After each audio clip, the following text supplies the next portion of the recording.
Mon approche artistique est de m'adosser à la puissance du végétal pour développer de la puissance d'agir.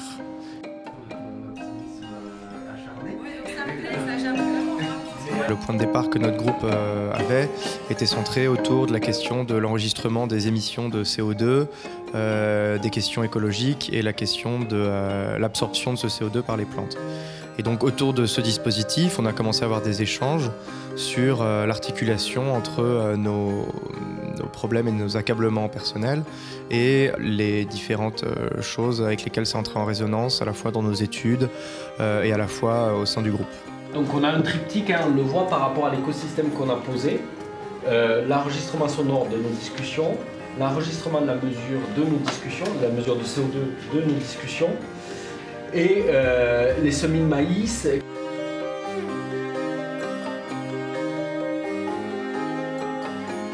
Ne pas voir d'horizon, ne pas voir où l'on va, c'est exactement la situation dans laquelle nous sommes, un peu à tâtonner à l'aveugle. À l'heure actuelle, c'est vrai que c'est vraiment ça l'essence de ce qu'on a fait depuis le début. Ça a été de ne pas se focaliser sur l'objet à créer, typiquement, mais vraiment de se focaliser sur ce que chacun peut apporter par le fait de s'exposer, d'exposer ses idées, ses doutes, ses recherches. Et vraiment cet échange-là, je pense que c'est ce qui caractérise le travail qu'on fait depuis le début, et c'est celui qui est très difficile évidemment à mettre en forme.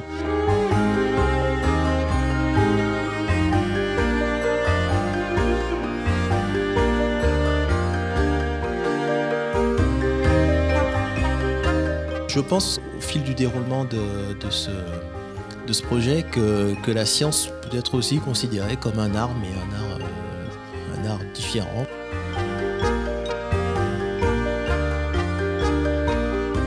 Et c'est aussi ça la conclusion en fait de ce projet pour moi, c'est que il est dommage de cliver les disciplines et qu'il n'y ait pas plus de communication entre elles. C'est important, du coup, par rapport à ce dont on a parlé, de réfléchir vraiment à cette histoire de comment déclencher une prise de conscience. Face à un monde délirant qui n'est pas reproductible et partageable d'un point de vue écologique et démocratique, comment les arts et les sciences s'associent pour rêver. J'aime ces temps un peu suspendus.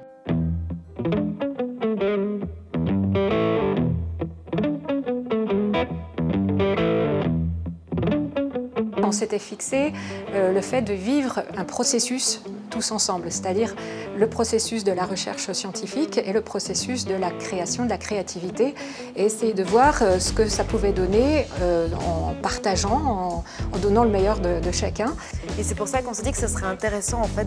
de demander aux visiteurs d'écrire leurs accablements sur des feuilles jaunes, qu'on pourrait les afficher partout sur les murs,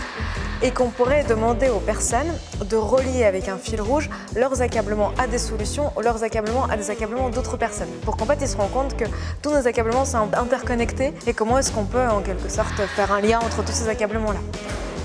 C'est la cata là. On voulait en fait recréer un nouvel espace entièrement collaboratif. Et au milieu, on voulait mettre ce maïs parce que c'était un peu le symbole de tout notre parcours, avec cette idée de procession qui était l'idée de base de Thierry pour ouvrir la voie vers des réflexions futures.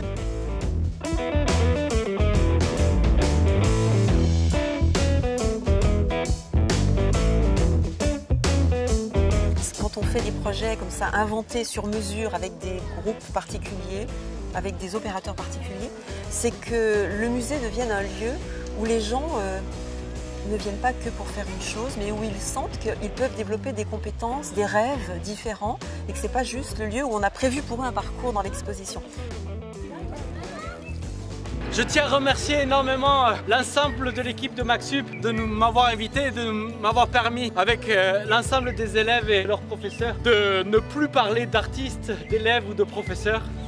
d'être dans une situation comme vous cet après-midi, où on essaie de composer un monde commun à partir de 3 bouts de ficelle et d'essayer de cultiver encore et encore